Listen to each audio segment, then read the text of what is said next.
جا رہے ہیں. اور کیا کہا جا رہا ہے؟ نقل کفر کفر مباشر. آج اسپیکروں پہ بیٹھ کے ممبروں پہ بیٹھ کے نعوذ باللہ من ذالک یہ جملے بولے جا رہے ہیں کہ نبی تے شہید ہوئے، نبی تے شہید ہوئے، نعوذ باللہ من ذالک. اب جب ان سے بات ہوتی ہے تو وہ کیا کہتے ہیں؟ یہ مشکل ترین باتیں ہیں، آپ نے بڑی توجہ کے ساتھ سمجھیں گے. جب بات کریں گے نا تو وہ آگے سے جواب دیتے ہیں نہیں جی ہم نے اللہ کے مقابلے میں کہا. کیا کہا ہے؟ اونچی آواز سے بولے. کیا کہا ہے؟ اللہ کے مقابلے میں ہم نے یہ بات کی ہے. اچھا جی، اب فیصلہ آپ نے کرنا ہے. اللہ رب العزت خالق ہے، اللہ رب العزت خالق ہے. آقا کریم علیہ السلام مخلوق ہیں، ایسے ہی ہے کہ نہیں؟ اب خالق کا مخلوق سے موازنہ کرنا، مقابلہ کرنا، برابری کرنا، یہ بہت بڑی جسارت ہے یا نہیں ہے؟ اللہ رب العزت جب اللہ اللہ ہے، نبی نبی ہے، وہ خالق ہے، یہ مخلوق ہے، تو خالق کا مخلوق کے ساتھ موازنہ بنتا ہی نہیں ہے، مقابلہ بنتا ہی نہیں ہے. اللہ کا نبیوں کے ساتھ، نبیوں کا اللہ کے ساتھ موازنہ بنتا ہی نہیں ہے. اور جب یہ فائنل ہے کہ اللہ رب العزت کی الوہیت میں کوئی شریک ہی نہیں ہے، بس وہ تنہا ہے، تو پھر اس کا موازنہ کیوں نبیوں سے کیا جا رہا ہے؟ اس کا مقابلہ نبیوں کے ساتھ اور نبیوں کا الوہیت کے ساتھ کیوں کیا جا رہا ہے؟ یہی تو بہت بڑی گستاخی ہے، بہت بڑی جسارت ہے، بہت بڑی بے ادبی ہے اللہ رب العزت کی بھی اور نبیوں کی بھی. ابھی بھی آپ کو میری بات سمجھ نہیں آئی تو میں آپ کو سمجھانا چاہتا ہوں. برابری مقابلہ کرنا ہو نا، مقابلہ کسی کے ساتھ تو برابر پہ ہوتا ہے. کس پہ ہوتا ہے؟ برابری پہ ہوتا ہے. وہ کیسے کہ دوسری کا بچہ ہے تو مقابلہ دوسری کی کلاس سے ہوگا، تیسری کا بچہ ہے تو مقابلہ تیسری کے ساتھ ہوگا، پانچویں کا بچہ ہے تو پانچویں کے ساتھ مقابلہ ہوگا. اگر میٹرک کا بچہ ہے تو مقابلہ میٹرک والوں کے ساتھ ہوگا. اسی طرح F A B A M A کا کوئی اسٹوڈنٹ ہے تو مقابلہ ایم اے کے جو اسٹوڈنٹ ہیں ان کے ساتھ ہوگا. یہ کبھی بھی نہیں ہوگا کہ ایک دوسری کا بچہ ہے اس کا مقابلہ جو ہے وہ ایم اے جو اسٹوڈنٹ ہے ان کے ساتھ کیا جائے. نہیں نہ ہوگا. کوئی بھی شعور بھی یہ فیصلہ کرنے کے لیے تیار نہیں.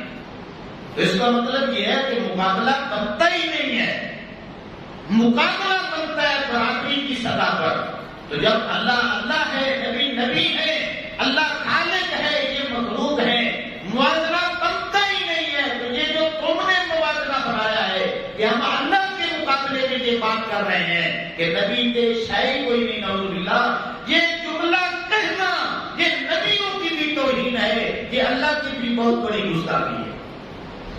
ابھی بھی سمجھ نہیں آئی تو اور کیا تھا. میں آسان لفظوں میں بتانا چاہتا ہوں کہ سائنس جو سائنس اسٹوڈنٹس ہیں، سائنس پڑھتے، کچھ بچے ہیں جنہوں نے آرٹس رکھی ہے، تو سائنس رکھنے والوں کا مقابلہ سائنس والوں کے ساتھ ہوگا، آرٹس والوں کا مقابلہ آرٹس والوں کے ساتھ ہوگا. کرکٹ اگر کوئی کھیلتا ہے تو اس کا مقابلہ کرکٹ والوں کے ساتھ ہوگا. کوئی والی بال کھیلتا ہے تو مقابلہ والی بال والوں کے ساتھ ہوگا.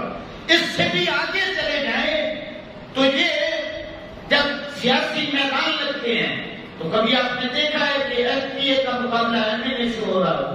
نہیں. ایم پی اے کا مقابلہ ہوتا ہے تو ایم پی اے کے ساتھ ہوتا ہے. ایم این اے کا مقابلہ ہوتا ہے تو ایم این اے کے ساتھ ہوتا ہے.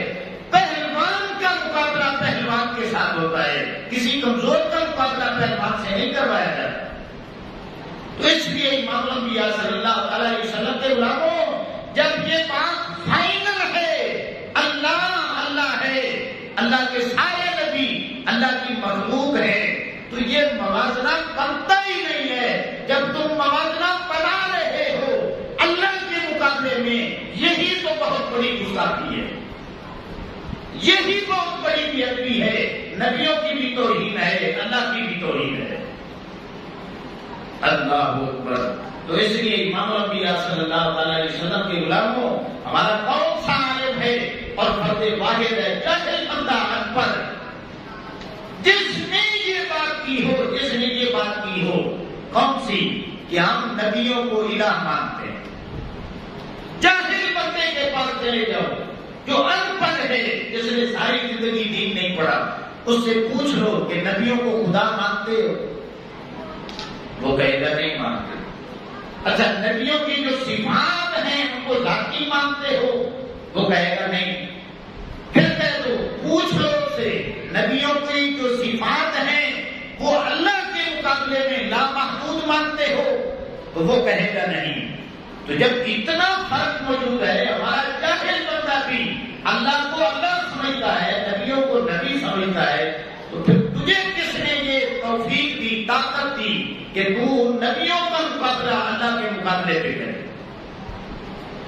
اللہ اکبر. تو امام الانبیاء صلی اللہ تعالی علیہ وسلم کے غلاموں، آپ یہ بات ذہن میں رکھ لیں، اگر کوئی نبیوں کو اور آقا کریم علیہ السلام کو الہ مانتا ہے، اللہ سے اوپر کہتا ہے یا اللہ کے برابر کہتا ہے، یا جو صفات ان کو ملی ہیں ان کے متعلق کہتا ہے کہ ان کی ذاتی ہے، یا لامحدود کہتا ہے، میرا فتویٰ ہے، میں دے رہا ہوں یہ فتویٰ، اور یہ ہر عالم کا فتویٰ ہے. ایسا بندہ جو نبیوں کو خدا کہے، نبیوں کو اللہ سے بھی اوپر کہے، یا اللہ کے برابر کہے، یا ان کی صفات کو لامحدود کہے، یا ذاتی کہے، وہ بندہ جو ہے اسلام سے باہر ہے. وہ بندہ مسلمان ہی نہیں ہے، وہ بندہ کافر ہے، مشرک ہے، زندیق ہے، بے دین ہے. تو جب ہم اتنے صاف لفظوں میں اتنا واضح عقیدہ